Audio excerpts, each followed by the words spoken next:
Life in Alaska, nothing else compares. The rivers flowing red with the salmon run. Fireweed ablaze and autumn's golden haze. Weeks of light and months without no sun.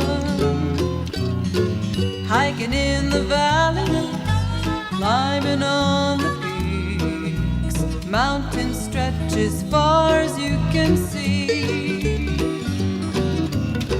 Glaciers in the snow, well, Lordy, don't I know. Alaska is the only place for me. Rugged and wild, I'm sure that you'll agree. Alaska, the land of extremes. There ain't no place that I'd rather be. Alaska, the land of my dreams. Along the end of August, snow is in the air. Summer's gone, it lasted about a week. Frost is in the ground and winter's coming round. Northern lights above the mountain peak. Moose on the highway, driving in the dark. Freezing rain at 28 below. It's hard to see what's in front of me. But when will we be through with all this snow? Rugged and wild, I'm sure that you'll agree. Alaska, the land of extremes. There ain't no place that I'd rather be. Alaska, the land of my dreams.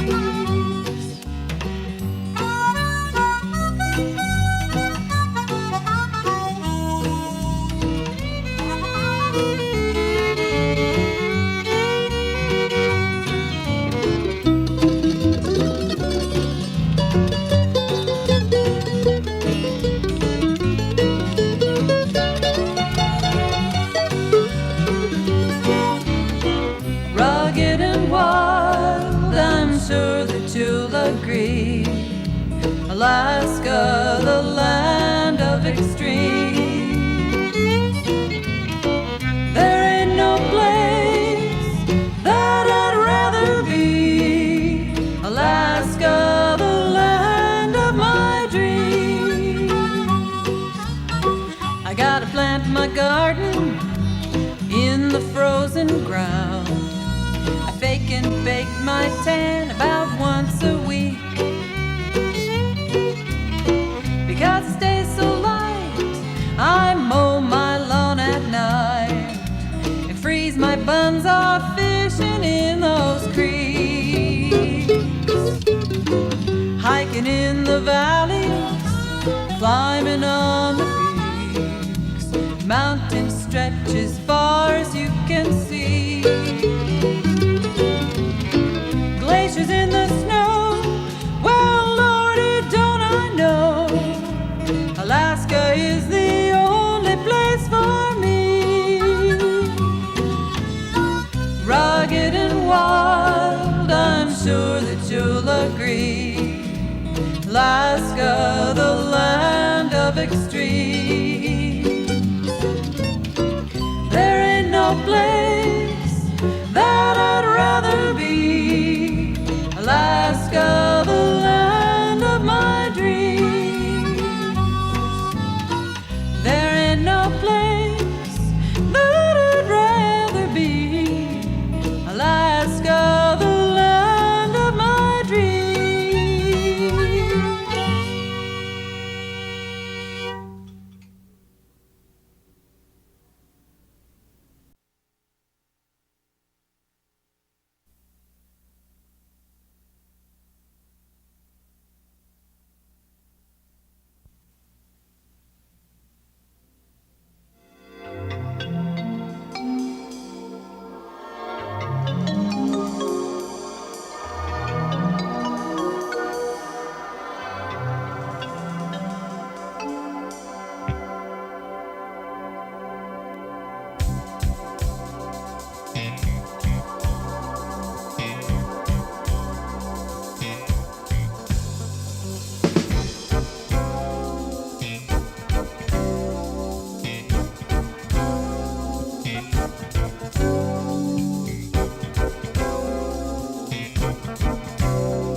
figure to that.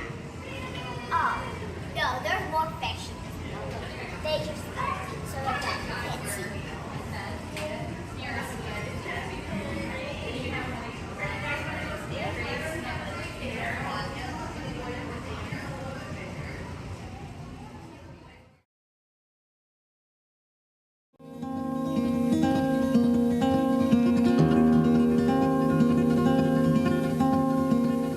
It fills you with this beauty and you want to paint it.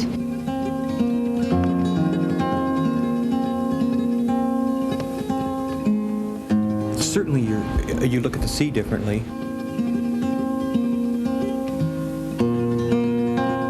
We can teach our kids wonderful things about ecology. You see some beautiful things here.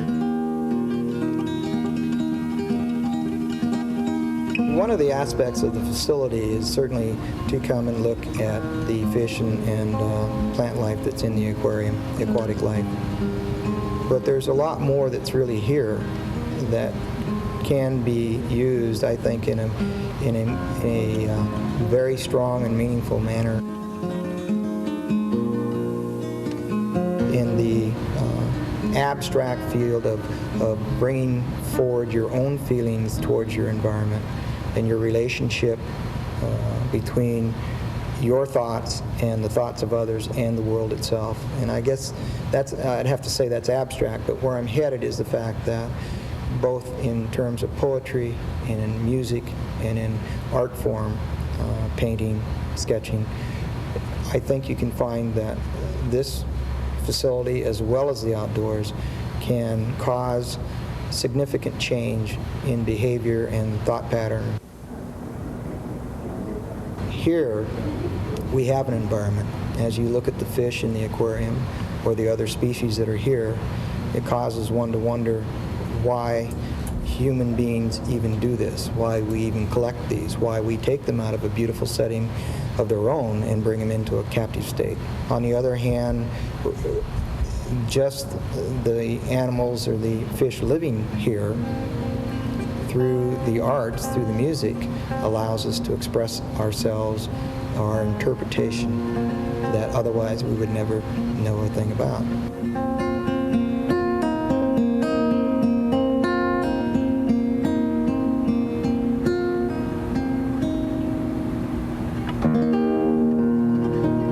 It's the lighting, it's the bubbles, it's the fish, it's that mood of the water.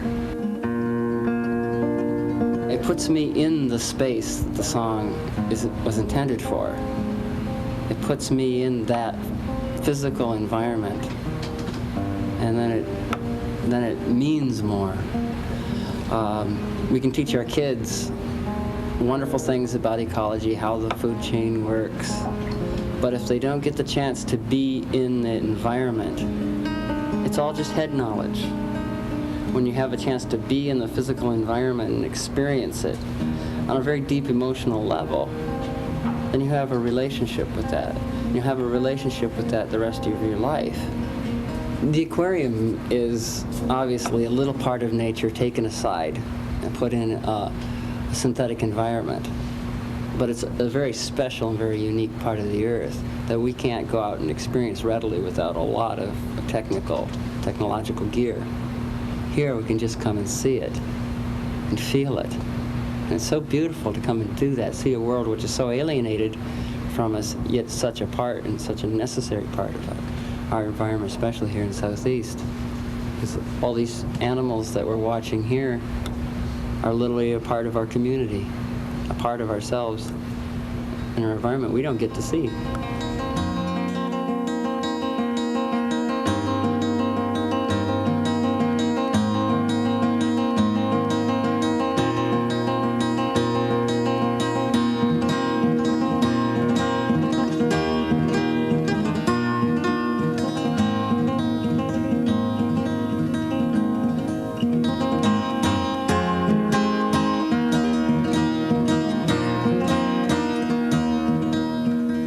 Certainly you look at the sea differently, although we don't get the opportunity to see these types of creatures and this kind of life in the sea.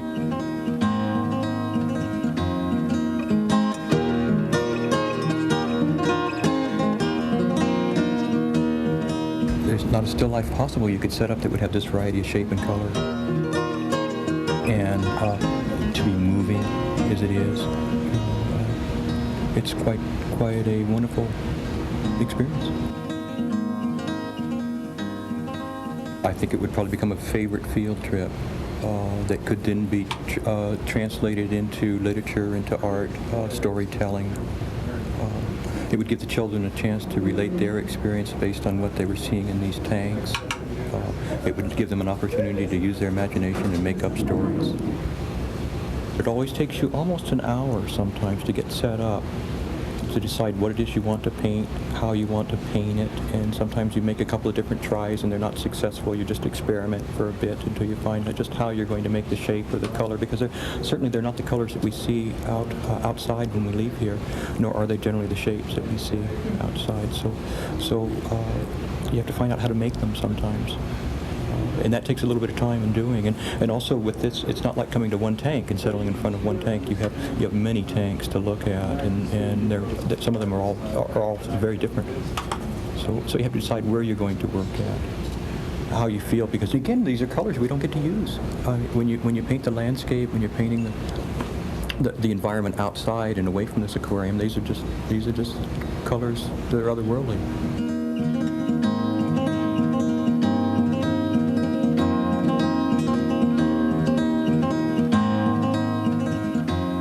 By changing the environment, you, I think, mentally begin to expose some of your thoughts that otherwise you never allow to come to the surface.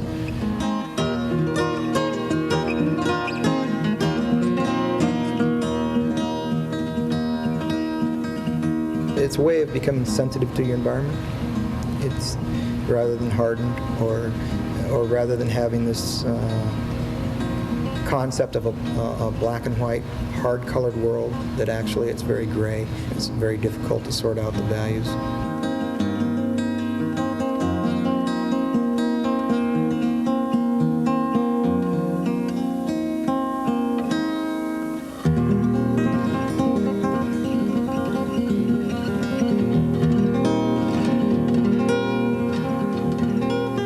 I know the next time that when I put a boat in the water, and I'm paddling out across some rocks or tide pools, I can have an understanding now, and a physical understanding of what's actually down there, you know, so that I know what I'm going across, at least if I can't see it. You know, I can have a much, much deeper appreciation of it.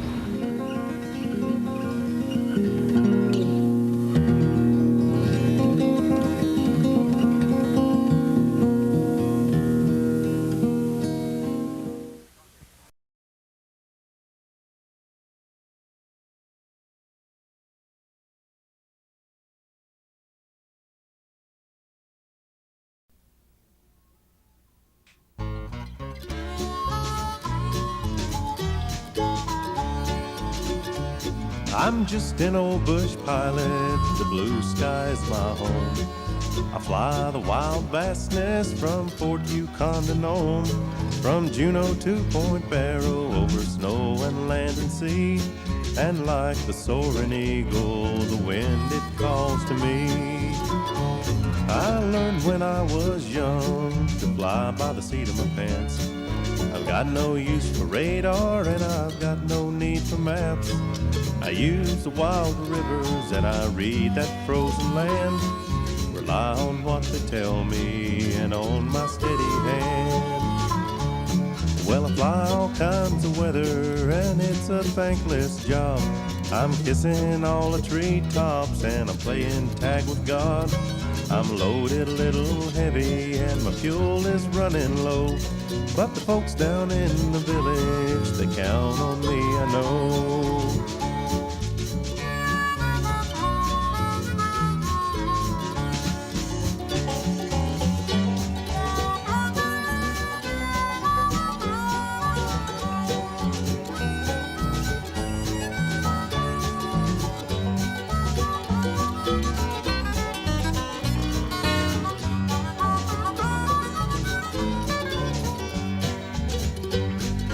Make all kind of landings, but none that'll make our bed. As Long as I can walk away, it's the best I ever had. And when she knows it's over, well, I do what I can do to get her in the air again and land her safely too. I fly the mountain passes, you can hear my motor whine. As long as there's air below me, well, I know I'm doing fine. The clouds float past my wingtips and the world is total white. Thank God I've got my gauges, they'll bring me in tonight.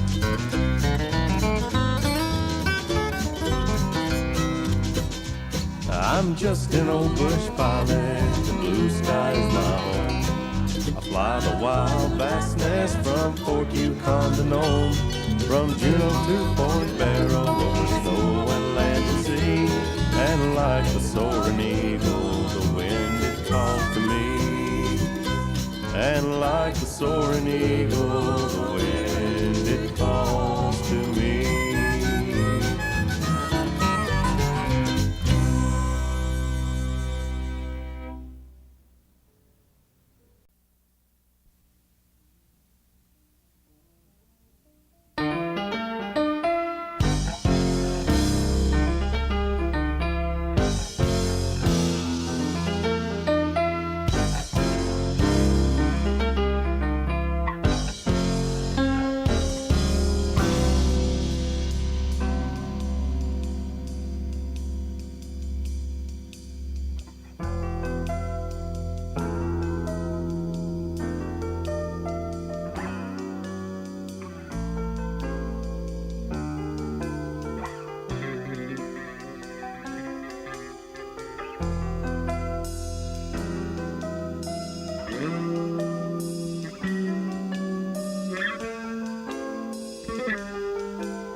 That one's easier, huh? What's happening tonight is a regular Friday night folk dance. It happens every Friday night, year-round, for probably almost 50 years here in Juneau. We'll dance and teach, and everyone just has a good time.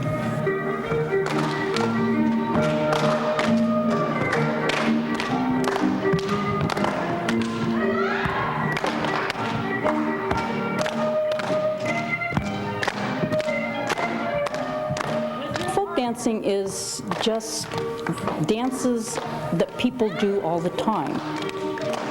In the late 60s, early 70s, there was a kind of a rebirth of folk dance clear across the United States.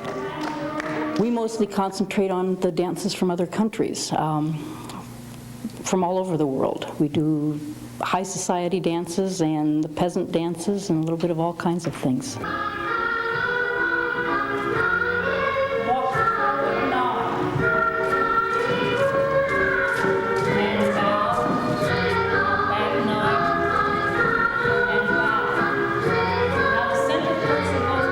One thing I like to emphasize is trying to show that dances can be done in different combinations of people. So often in our society, dances are couple dances. You have to have a partner to dance. And a lot of the folk dances are not done that way.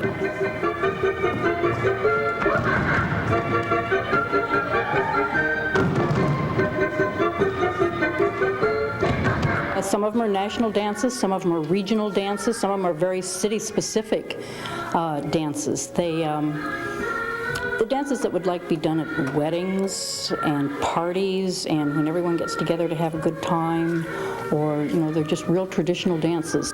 This dance is a kujawiak, and it's a dance for couples, and it's one of the 5 national dances of Poland. So it's a style of dancing, like we do waltzes, they do kujawiaks. And they do them in all different formations, and people invent new sequences and that sort of thing. So this is a particular sequence that was performed by the Merricks, who are a Polish couple that are now living in Vermont, I think. Walk, 2, 3, walk, 2, 3, walk, 2, 3, back, close. Okay, Judy, we got it now. Okay, let's try it with the music. Right. Slow. Walk. Back up. Face your partner. Turn.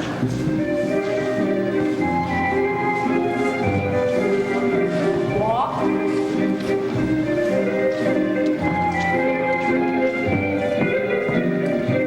Right after instruction, we form a big circle and we introduce everybody and give announcements and let everyone know what's happening in the dance world. And then we do request dancing for about another hour and a half.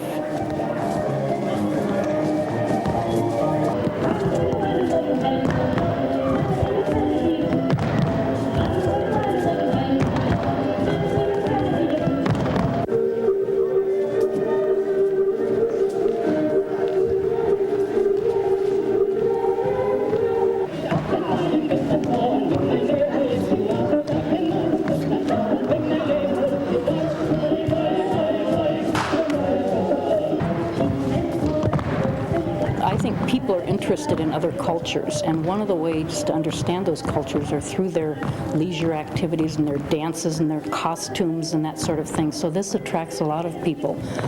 A lot of people just like the high energy that it takes, like aerobic dances, even though some of them aren't fast, but they like being with other people that they've met and just a chance to get together.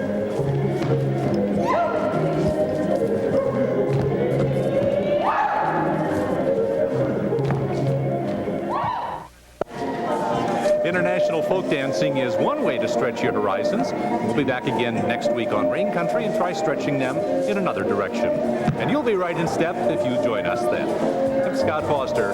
Have a good day.